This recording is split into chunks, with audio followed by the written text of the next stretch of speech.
Antes de mergulhar nesta história incrível, considere se inscrever no canal e ativar o sininho. Cada história aqui tem algo a dizer, e você não vai querer perder nenhuma. Eu posso fazer você andar de novo, o homem rico ri, então o milagre acontece. Michael Langford, 54, dominou o mundo dos negócios por mais de 30 anos. Ele nunca havia experimentado um fracasso contínuo. Sua ascensão meteórica dos corredores estreitos de uma modesta imobiliária em Cleveland aos mais altos escalões das finanças globais foi quase mítica. PDG de Langford Holdings, ele se tornou um estrategista temido no mundo dos negócios. Ele possuía um vasto portfólio imobiliário em Nova York, hotéis de luxo controlados em Dubai. Teve participações influentes em empresas pioneiras de inteligência artificial e biotecnologia em São Francisco e Palo Alto. Todos os anos seu nome aparecia no top 50 da revista Forbes, acompanhado de um retrato impecável, terno feito sob medida, relógio suíço raro. Sorriso irônico. Ele era chamado de Rei da Capa, porque ele sabia como identificar uma empresa moribunda, comprá-la a preço de banana, reestruturá-la abruptamente e depois revendê-la por 10 vezes o seu valor. Mas por trás dessa fachada de aço e vidro, uma verdade mais trágica permaneceu. Michael Langford não estava mais andando. 10 anos antes, uma noite de gala se transformará em um pesadelo. Enquanto voltava para casa sozinho em uma limusine por uma rodovia encharcada pela chuva em Nova Jersey, um caminhão bateu de frente em seu veículo. O impacto foi brutal. O motorista morreu instantaneamente. Michael, por sua vez, passou vários dias em coma. Quando acordou, os médicos estavam certos. Seção completa da medula espinhal. Paralisia irreversível dos membros inferiores. Desde aquele dia, seu mundo mudou. Não foi a perda de poder que o perturbou. Ele manteve sua influência, mas perda de controle sobre o próprio corpo. Ele se cercou do melhor. Cadeiras de rodas elétricas de última geração, controladas por microimpulsos musculares.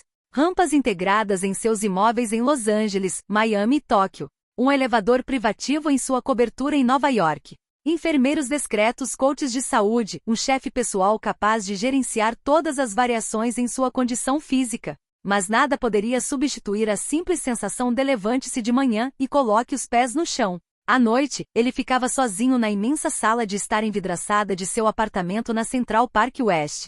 Observava as luzes da cidade vibrarem sob ele como constelações terrestres, e olhava fixamente para suas pernas imóveis cobertas por um cobertor. Às vezes falava com elas. Não como alguém fala consigo mesmo, mas como se falasse com um adversário invisível. E daí? Ainda morto, né? Ainda em greve? Suas palavras eram carregadas de ironia ácida, mas seus olhos revelavam algo mais. Uma dor reprimida. Uma raiva contida. Ele tinha tentado de tudo. Absolutamente tudo. Neurologistas de Zurique. Especialistas de Tel Aviv. Gênios médicos de Tóquio. Ele foi até visto embarcando secretamente em um voo para uma clínica particular no Cairo, famosa por seus tratamentos quase antiéticos. Exoesqueletos motorizados? Ineficaz, muito rígido, muito pesado. Implantes neurocerebrais? Nenhum resultado. Terapias celulares revolucionárias? Esperanças frustradas. Cada tentativa fracassada acrescentava mais um tijolo à parede invisível que o separava da liberdade. Ele havia parado de acreditar nisso. Numa noite de inverno, voltando tarde de uma conferência privada na sede de um grande banco em Meditão, Michael rolou silenciosamente até a porta do seu apartamento. Sua governanta já estava na cama. Tudo estava quieto. Ao colocar a chave na fechadura, ele viu um envelope bege escondido embaixo da porta. Estava lá sóbrio, sem prestígio, sem logotipo. Ele a pegou automaticamente, pensando que se tratava de uma carta urgente que havia esquecido. Mas havia apenas uma palavra, escrita à mão com caneta hidrográfica preta, numa letra redonda, quase infantil. Eu posso fazer você andar novamente. Michael ficou ali parado por um momento. Seu coração acelerou um pouco. Então ele soltou um bufo. Outro maluco. Um falso profeta. Um brincalhão, talvez até um ex-funcionário que queria vingança, dando-lhe esperanças em vão. Ele amassou o envelope com um gesto brusco e o jogou na lixeira do corredor. Mas uma hora depois, no silêncio de sua sala de estar, quando a cidade já havia adormecido e ele próprio não conseguia dormir, ele retornou à cesta. Ele tirou o envelope amassado e alisou o papel delicadamente. E murmurou quase a despeito de si mesmo. Quem é você? 2 dias depois, quando Michael havia acabado de terminar uma longa reunião virtual com suas equipes em Londres e Tóquio, a governanta bateu suavemente na porta de seu escritório. Senhor Langford, um visitante está esperando por você. Ele diz que seu nome é Elijah Brooks. Michael franziu a testa. Ele tem um compromisso? Não, senhor. Nenhum arquivo. Ele insiste em vê-lo pessoalmente. Um lampejo de irritação cruzou seus olhos. Ele vira tantos palestrantes, especialistas e principalmente lunáticos, irem e virem desde o acidente. Suspirou profundamente. Certo, tragam-no para dentro. A porta se abriu lentamente. Elijah entrou calmo, quase discreto. Sua pele era de um castanho profundo, levemente bronzeada pelo sol. A barba grisalha lhe conferia uma aparência sábia e atemporal. Seu olhar, de um azul claro surpreendentemente reconfortante, não se esquivava do seu, mas também não buscava desafiá-lo. Ele usava uma jaqueta de lã cinza simples e desgastada pelo tempo, que contrastava com a elegância fria do escritório. Senhor Langford, ele disse em uma voz suave, quase cantada, vim para ajudá-lo. Michael fez uma careta e cruzou os braços. Socorro? Já consultei centenas de médicos, padres, cientistas. Quem é você exatamente? E o que você quer? Elias sentou-se em silêncio, com as mãos apoiadas delicadamente nos joelhos. Eu sou aquele que recebeu educação. Não sou médico nem padre. Não busco fama. Sou apenas um canal. Michael bufou, uma risada áspera e amarga que ecoou pela sala silenciosa. Um canal? Sério? Você vai vir aqui, no meu consultório, tocar nas minhas pernas e me curar. Sabe o que dizem as ressonâncias magnéticas? Um vazio total. Uma desconexão completa entre meu cérebro e minhas pernas. Nem Deus pode fazer nada a respeito. O olhar de Elijah não mudou. Nem um vacilar. O Senhor tem o direito de não acreditar. O milagre nunca precisou da sua permissão, Sr. Langford. Michael já tinha ouvido o suficiente. Seu olhar endureceu e sua mão se moveu em direção ao discreto botão de segurança embutido no braço da cadeira. Um toque e 2 policiais entrariam para escoltar o misterioso visitante para fora. Mas antes que ele pressione, Elias ajoelhou-se lentamente diante dele, num gesto marcado pela humildade mas também por uma gravidade quase sagrada. Michael olhou para ele, atordoado. O homem olhou para cima e colocou as mãos abertas, com as palmas para cima, logo acima das pernas flácidas de Michael, sem tocá-las. Sua voz, profunda e calma, ecoou no espaço luxuoso do escritório com fachada de vidro. Se eu te toco não é por mágica. Não sou um curandeiro de parque de diversões nem um ilusionista. Estou aqui porque me disseram, abaixe a mão. E diga para ele se levantar. Michael soltou uma risada seca, nervosa, quase zombeteira. Balançou a cabeça com o olhar duro. Certo, vá em frente. Mostre-me o que seu delírio místico pode produzir. Estou curioso. Entretenha-me. Elijah não respondeu. Lentamente fechou os olhos. E começou a rezar. Não era uma oração tradicional. Não era uma Pai Nosso, não é uma invocação conhecida. As palavras eram estranho, fluida, carregada por uma melodia quase sussurrada. A língua parecia vir de outro tempo, de outro lugar. Cada sílaba vibrava suavemente, como se acariciasse o ar ao redor. Michael ouviu uma mudança na pressão atmosférica para dentro da sala.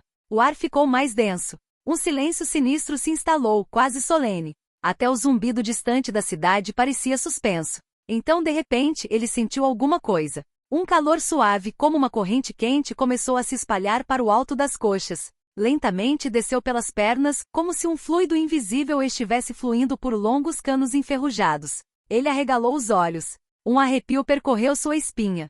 É impossível. Então veio o formigamento. Lento, gradual, mas real. Primeiro nas panturrilhas. Depois na base dos pés. Depois descendo até a dedos do pé. Formigamento intenso, como se seus nervos, adormecidos há anos, estivessem aos poucos se reconectando, despertados por uma energia desconhecida. Um suor frio escorreu pelas costas. Seu coração batia forte. Elias, ainda de joelhos, sussurrou baixinho. Agora, Michael, levante-se. Michael permanece imóvel por um momento. Ele queria rir. Queria gritar que era um absurdo. Que era um truque da sua mente, um efeito psicossomático. Que não era, não é possível. Mas ele sentiu, seus joelhos se movem. Não sozinho. Ele os moveu voluntariamente. As pernas dela responderam a ele. Ofegante e trêmulo, ele apoiou as mãos nos braços da poltrona. Respirou fundo. E empurrou. Seus músculos gritavam. Suas costas se curvaram. Uma tontura o invadiu. Ele viu as paredes girarem brevemente ao seu redor. Mas ele eleva. Rígido. Trêmulo. Incerto. Mas de pé. Seus pés descalços tocavam o chão. Seu próprio peso repousava sobre suas pernas. Já se passaram 10 anos.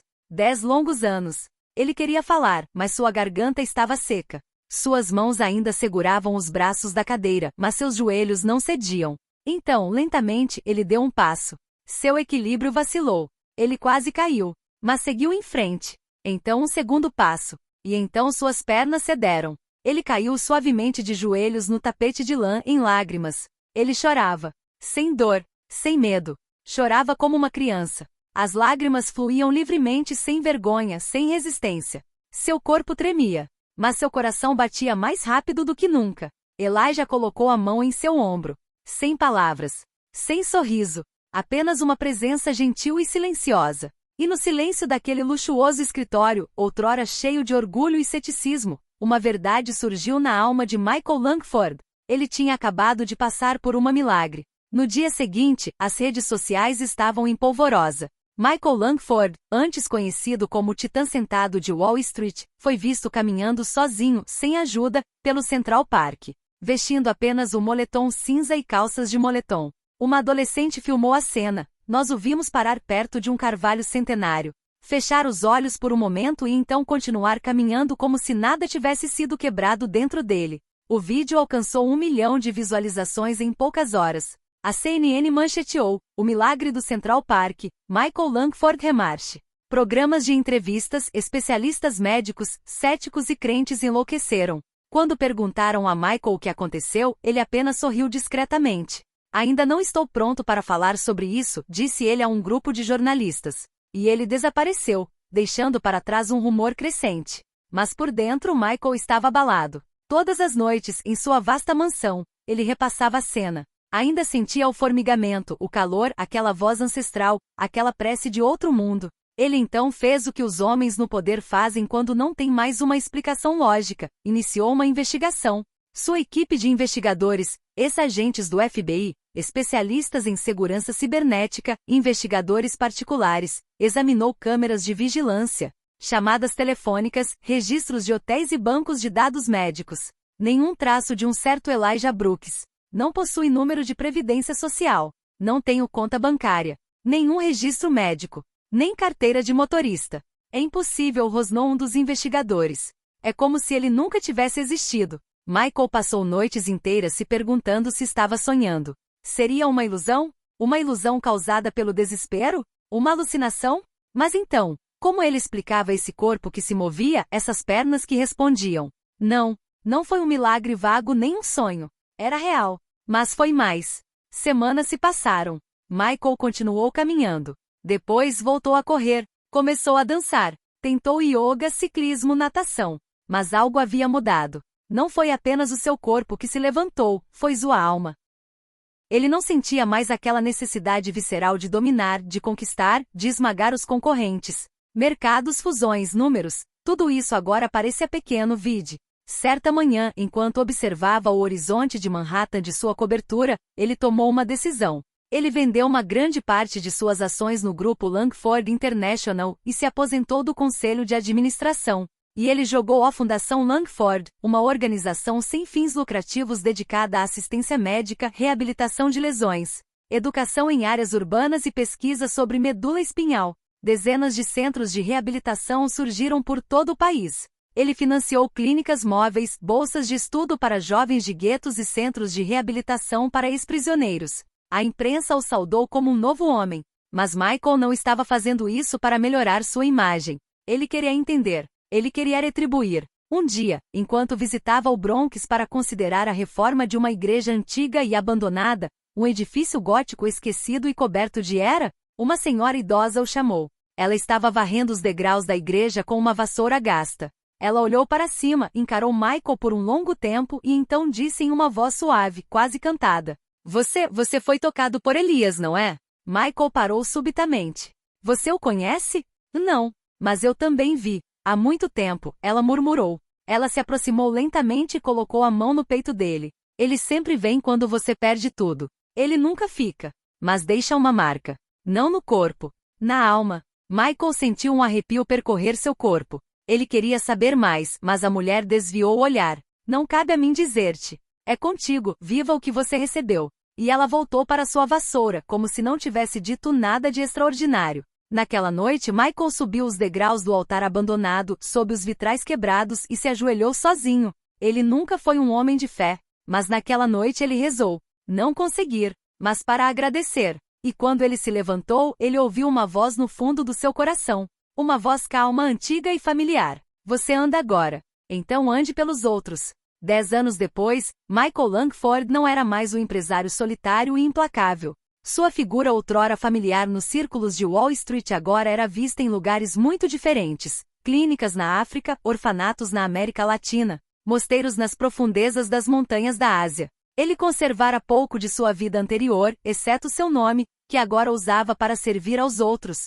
Naquele dia, ele estava em uma remota vila em Montana, aninhada entre colinas cobertas de pinheiros. Visitava um modesto, porém acolhedor, centro para crianças com deficiência. O ar estava limpo e as montanhas ao redor pareciam observar em silêncio. Enquanto conversava com os professores, um garotinho ruivo, de apenas 8 anos, aproximou-se dele, arrastando levemente a perna esquerda. Seus olhos brilhavam, apesar da muleta que o ajudava a andar. Senhor, o senhor ficou paralisado como eu antes? Michael congelou por um instante. Então, agachou-se lentamente para ficar na altura de uma criança. Seu rosto estava marcado pelos anos, mas seus olhos brilhavam com uma nova gentileza. Sim, muito tempo, murmurou ele. 10 anos sem conseguir me levantar. 10 anos sem sentir as pernas. O menino olhou para ele fascinado.